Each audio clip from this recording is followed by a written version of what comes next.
Good afternoon, ladies and gentlemen. It is the 8th of January, 2021. Coming up, the Crusty Canuck podcast. Fear, fines, fallacies. We have some trouble happening in the U.S. Capitol. And, little kids and families being fined for tobogganing. All that and more coming up the podcast. Stick around. Sweetheart, because I am hard, you will not like me. There is no racial bigotry here. Here you are all equally worthless.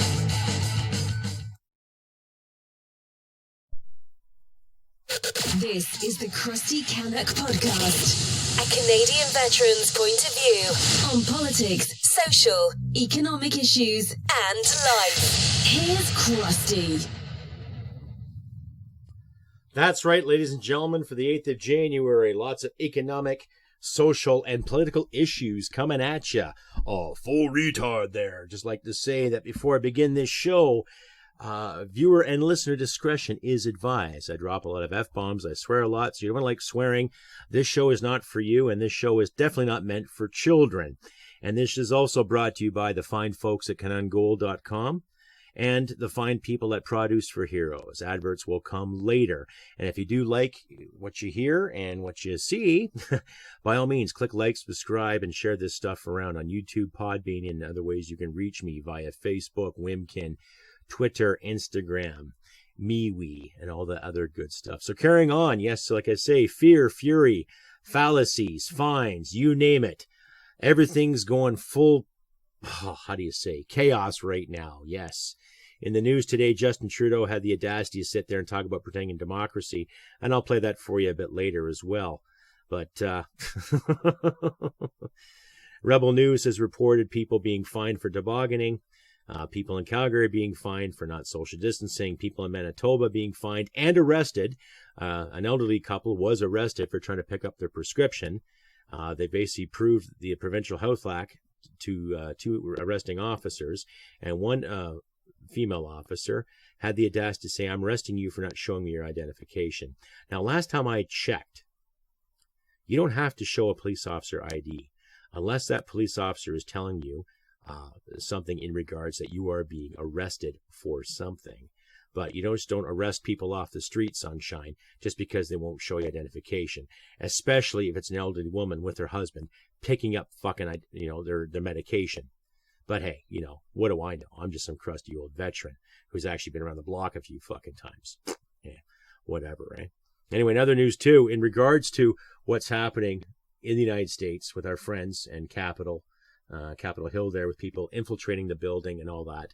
Lots of speculation on the left side and the right side in regards to, how did these people get in and why was there no security? And yet there was a lady that was shot. Literally, you can see there's footage of her, I think, on the Rebel Media, where either a guard or a cop basically pulled out his Glock and shot her as she was trying to get into an office somehow.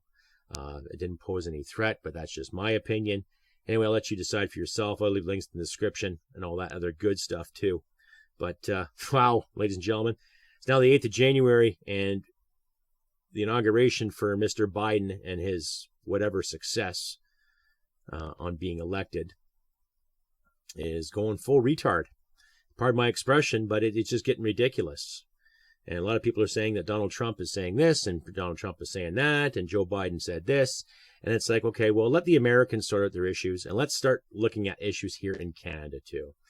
Now, a good friend of mine, Adam Daniel Mazet, I've been in touch with him. I'm going to be a guest on his show this coming Sunday. So if you want to tune into that, please do, ladies and gentlemen. I highly encourage it. But we were talking back and forth, and in his latest episode, he was discussing the Canadian arrogance. And I'll just paraphrase and summarize it on. There is this notion that a lot of Canadians think that they're so much better than the Americans. Now, I could say we might have some innovative ideas, maybe some social ideas that deem to be somewhat superior. But when I look at my life, I don't really ever recall myself thinking that I was better than the average American.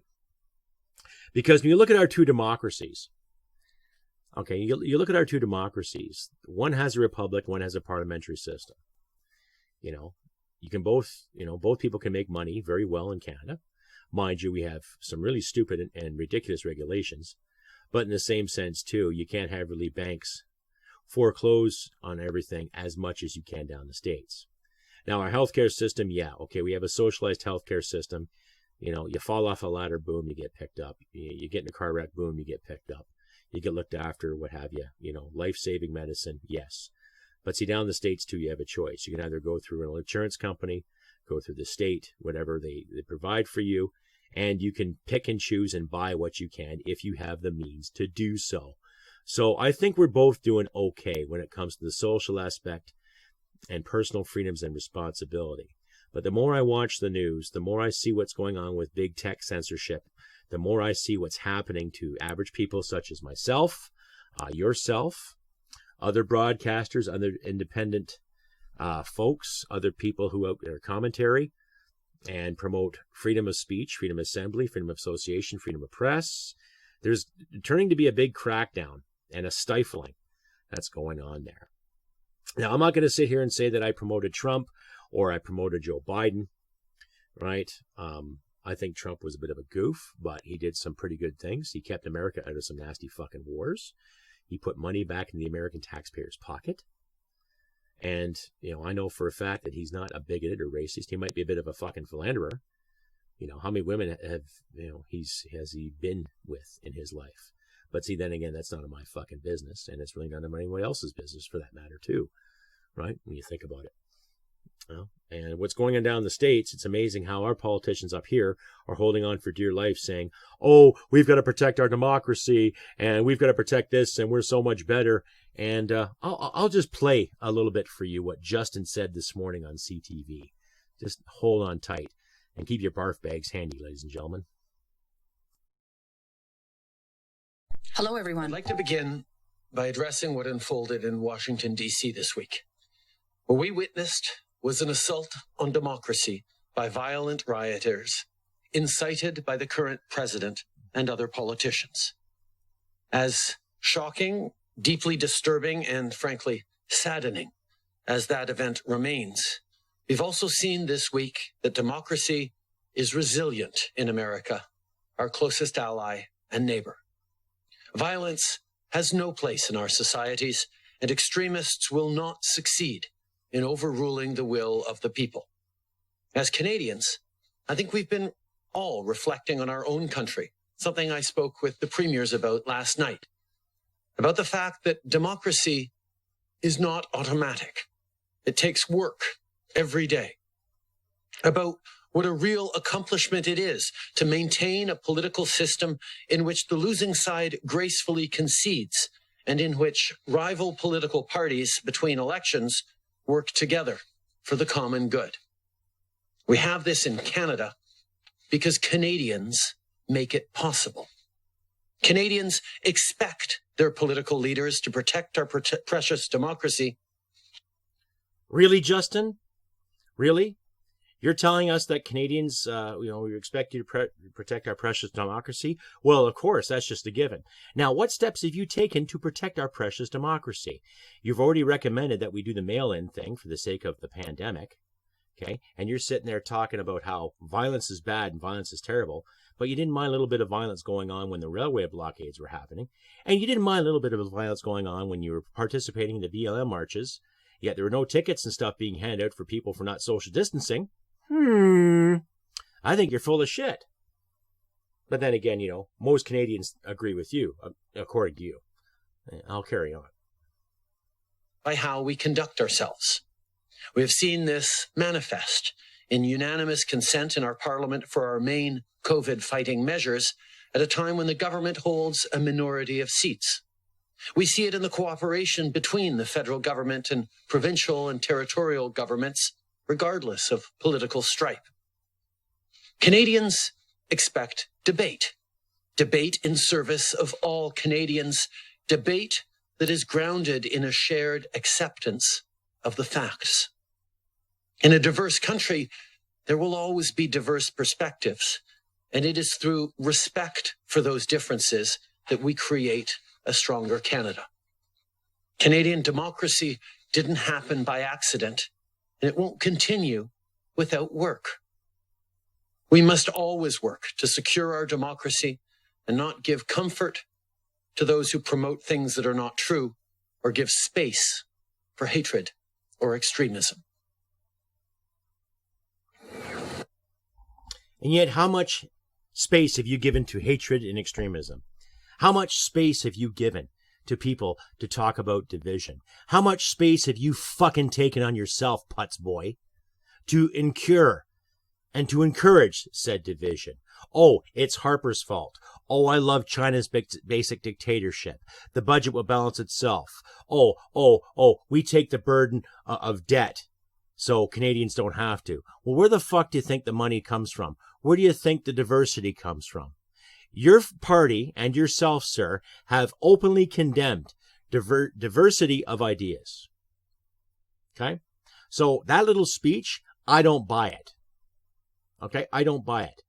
Sitting there and debate is the keystone. Well, you've shut down debates. You prorogued Parliament. You did that back in August to cover your butt and your trail based on the WE scandal.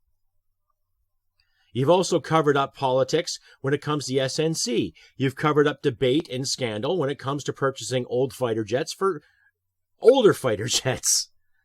So you're full of it. Shame on you. And shame on the people that buy your BS. Anyway, here's a word from my sponsors. This is Brian Boucher, the new CEO of Canuck Gold Corp. We have gold at 99% purity with discounts ranging from $100 up to $200 off the ounce. This is the right place to buy, from 2-gram cards to 400-ounce bricks. We have any quantity of gold you are looking for. We also sell by the ton, not like your ex-wife. Visit us today at canundgold.com, C-A-N-U-N-D gold.com. In October of 2015, Lindsay Robbins, like many of her fellow Canadians, was struggling with the turmoil of mental illness. The ups and downs of what she was going through was shaping her realities, and she longed for structure. As luck would have it, that structure presented itself to her in the form of gardening. And through gardening, Lindsay had an awakening that led her to create Produce for Heroes. Lindsay realized that our veterans were going through their own mental struggles, and through her own experience, she realized the power of community. By desiring to help the way that she had been helped, she has created a program that provides relief to veterans. Her food program, which aims to provide veterans and their families relief from the stresses of food insecurity and help alleviate the cost of living for those that have sacrificed so much for their country. Whether it's through directly contacting Produce for Heroes or through a friend's referral, all veterans and their families living in Canada are welcome. By shining a light on the struggle of veterans and their families, Lindsay is hoping to get her fellow Canadians to hop on board and support Produce for Heroes and our great veterans. If you or a veteran you know needs help, ProduceForHeroes.com is a great place to start. That's right, ladies and gentlemen. You can reach Scott or Brian at canundgold.com and Lindsay at Produce for Heroes in my sponsorship section in the description here in this podcast. Anyway, carrying on, more fines, fallacies, fear and fury, and more BS coming from our brothers and sisters to the south of us. Yes, okay, so more fines. Yes, more people are getting ticketed left and right in regards to social distancing. Like I mentioned in the Rebel media there was a report today in regards to what was going on in Manitoba. An elderly couple getting their prescription. They were mask exempt based on the medical doctrine that they were told by their medical professionals and by the Health Act in Manitoba. But needless to say, they were arrested. Now, those individuals were not charged, but they were embarrassed and arrested and harassed nonetheless. Okay? There's a family in Toronto that was harassed by the police for tobogganing in a public park, quote unquote, a public park. So when is a public park that's paid for by the taxpayers in any city, any province, any municipality for that matter, all of a sudden deemed as private property? Did someone in the Toronto City Council buy said land? Did someone that sits in the provincial government buy said land? Something to think about, isn't it? So when are we going to stop promoting this fear and division and start promoting reality yet again? Okay? I've actually had arguments with my wife about this thing. Fine, make us wear masks, social distance, but let us go out to the stores. Let us carry on about our business. Let people work. Let people trade in commerce as they should. That's how democracy works, Justin. Don't you agree? Okay. Not every Canadian was born with a little fortune tucked away because our grandfathers were smart with their money back in the 1920s. No. A lot of Canadians have to get up and go to work every day. And people like yourself, people in the Conservative Party and people in the NDP and Greens who have gallivanted all over North America and across the world this past Christmas season, promoting the whole do as we say, not as we do mantra, okay, you have proven otherwise. So no wonder people are getting mad. No wonder people are getting pissed off. No wonder people are starting to throw fists. Do you not see what's happening here? Can you not foresee this? You do not need a psychology degree or a psychiatric degree or any kind of degree of that matter to figure out what the is going on here. Do you not see this? You know, sometimes I look back and I wonder, you know, if there was a character like Reggie Dunlop still alive. You know, Reggie Dunlop from Slapshot. You know that cow. Paul Newman nailed it for what it was. I wonder if there was a character like Reggie Dunlop in politics today. I wonder what he would have to say.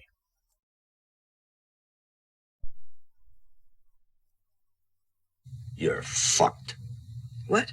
You are totally fucked. You're garbage for letting us all go down the drain. Are you serious? You could sell us. We're hot. People go nuts for us. You could find a buyer. I don't think you understand finance.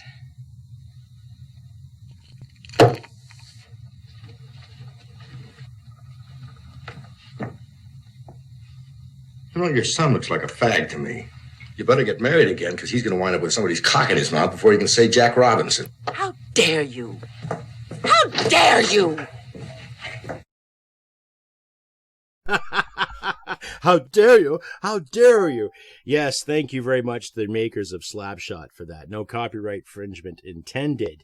However, I was just making a point. You know, you look at a movie like Slapshot, what a classic hockey movie. It has its Americana, has its Canadiana, and it has a lot of fun in it. And it's funny how I made that point to prove how politics is working in this country right now. Of course, Miss Owner of the Chiefs doing her thing, and Reggie Dunlop, the great coach, player extraordinaire, standing up for his boys, and then all of a sudden, big total 180, and she's judging the team based on violence, not on actual profit margin or for the love of the game. So when I look at our government, I look at it as they don't really give a shit. They want to make money. They want to take more money and give away more money, and they really don't give a fuck where it comes from, whether it be the taxpayer or have to borrow and borrow and borrow, of course, on the government to credit card, which credit rates are going really high as we speak, but they don't care. Anyway, what say you? CrustyBCanuck67@gmail.com. You can find me on Facebook, Twitter, Instagram. You can also find me in the Wimkin application, Parlay, or Parlor, for American friends, and on the right here on the tube and in Podbean. Please leave me a comment. Click like, subscribe, comment, give me a thumbs up, share this around. Do not forget to click the little notification bell there on the YouTube page and let you know when new content's coming your way. And if you do like, please consider purchasing some Crusty Canuck swagger at customizedgirl.com. I got t-shirts, I got hats, I got swimsuits, I got underwear. I have stickers, I have magnets, coffee mugs, all that good stuff. So please consider purchasing some Crusty Canuck swagger today. Anyway, carrying on with more fines, fury, and fallacies, and fear.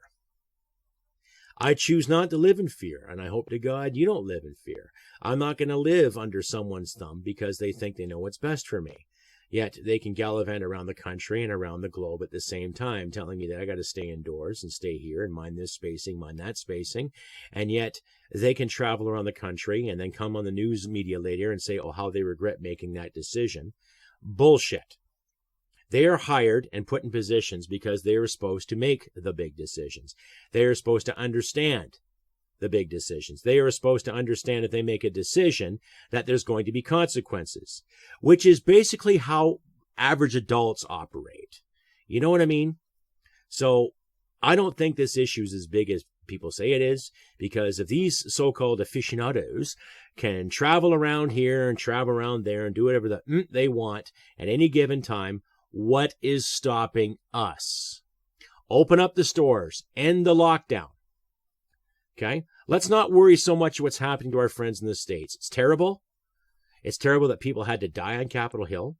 And whether they're Antifa weirdos dressed up as Trump supporters or not, right? I'll leave a link from Blue Collar Logic there. They had a pretty good description of what they thought was going on, plus some other stuff from Rebel Media in my description.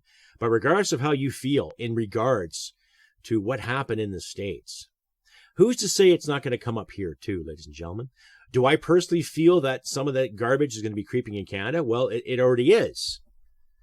It already is. Look who's calling the shots. You just heard the audio blurb from our beloved potato sock puppet himself, sitting there talking about the pros and the virtues of democracy. He doesn't give two shits about democracy.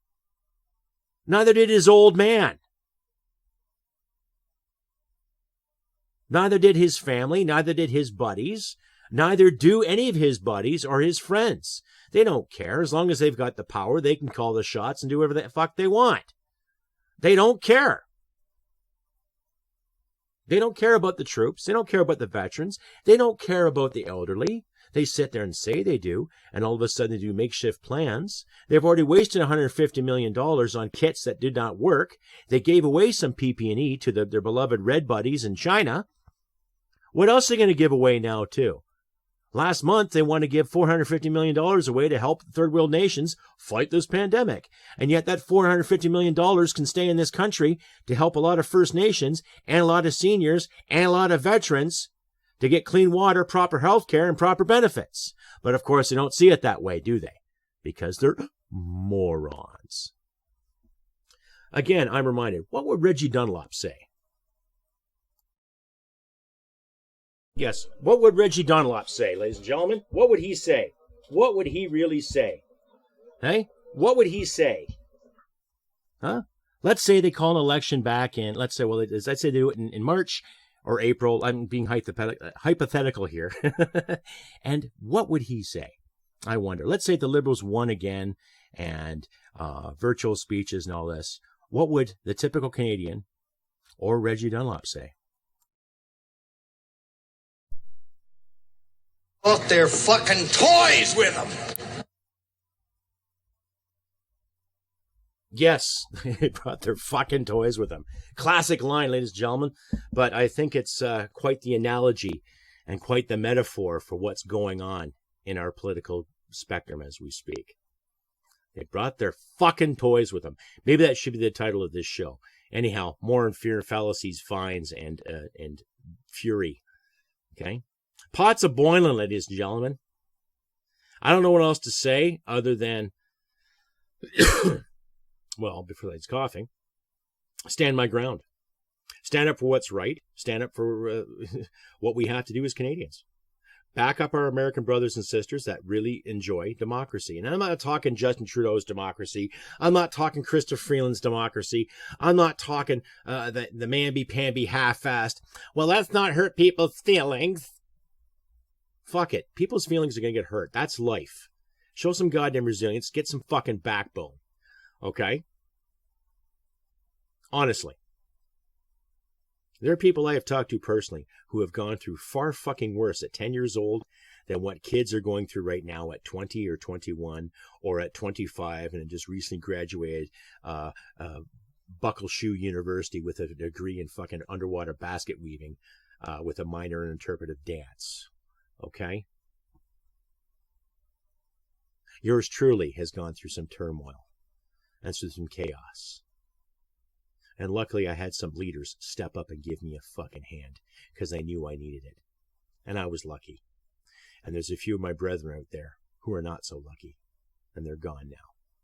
So, we have to look after things that are real. Open up the stores. Let people flourish. Let people thrive as they should. It's that simple. Doesn't matter what country you're from. Let's not worry about what's going on in every aspect of the world. Yes, there are people that are going to have to be haves and have-nots. That's not up to me or you. That's up to those individuals. If they decide they want to have, then they have the means to get off their asses and make it happen for themselves. Okay? I don't buy this whole narrative of the marginalization and systemic racism. I don't buy that at all. Because I'll say again, ladies and gentlemen, every time you watch CPAC or you watch any parliamentary channel, doesn't matter if it's provincial or municipal or federal, you are seeing a diverse mix of human beings there. Men, women, of all colors, of all creeds. So don't hand me this crap about systemic racism. There's bigotry, I agree. There are people out there that are racist. And what do you do with those people that are racist? Well, you either ignore them or you punch them in the nose. That simple. And I'm not talking about the SJW format. Well, let's punch a Nazi. Because according to the SJWs, everyone who disagrees with their fucking hurt feelings brigade all of a sudden is a Nazi. So let's not buy their narrative. Let's buy the narrative of the working class people. Real working class Canadians. People that have actually worked and gained notoriety. People who have actually gained respect because of the work they've done. People have actually built businesses and built little empires to help people to flourish.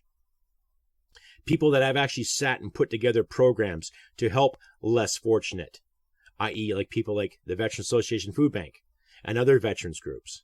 Okay? Let's back up the people like those guys March Across Canada that are doing something fucking fantastic. Yet the mainstream media, I think out of Saskatchewan, took a couple of pictures but never mentioned the individual's name that's carrying that cross across the country. Huh? Let's back up those individuals. Let's back up the individuals like Frank P. Vaughan. Let's back up the individuals like Daniel Boardman. Let's back up the individuals like Canada Polly. Let's back up the individuals like Adam Daniel Mazet. Let's back up the individuals at True North, Rebel Media, Freebird Media. Let's back up independent media. Let's back up people that are trying to get the words out there, get the dialogue out there, and whether you download their stuff or financially support them or donate to them, get the word out. Do what you can to help yourselves. And of course, to toot my own horn, back me up too. If you like what you hear and see, please consider donating. There's many ways you can donate. You can do it through Patreon on the Podbean account. You can do it via YouTube by joining my page for $1.99 a month. You get to hear my silly words and you get to see my ugly mug every 2 weeks when I do a live stream. And you get proper accolades when you donate. Plus, there's other perks to joining a channel as well. Or you can donate via PayPal and the Buy Me a Coffee application. I'll leave all the information in the description at the end of this video. But that's what I mean, folks. It comes to little communities and people to go out and support what they can, do what they can, period. And like I've said numerous times, go out and shovel some snow, help someone with gas, buy a few extra groceries, donate here, donate there. I'm not saying give $500 or $600. $5 or $6 might help somebody.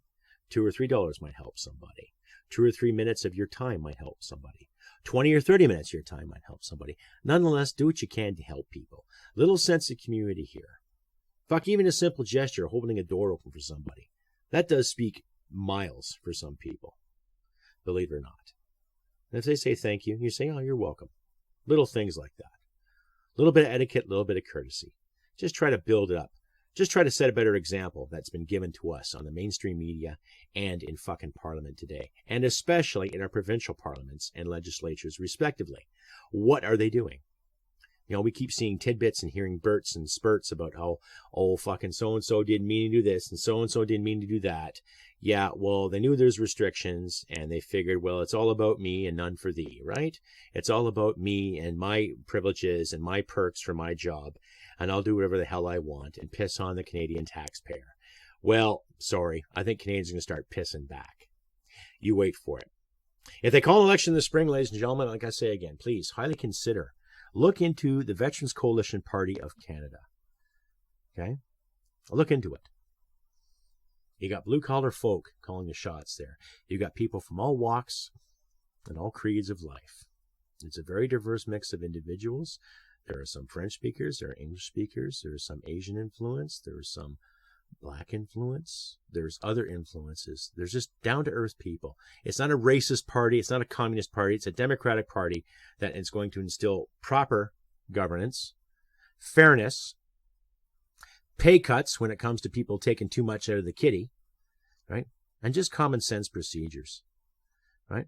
So check into the Veterans Coalition Party today. I'll leave a link in the description too for you to decide for yourself.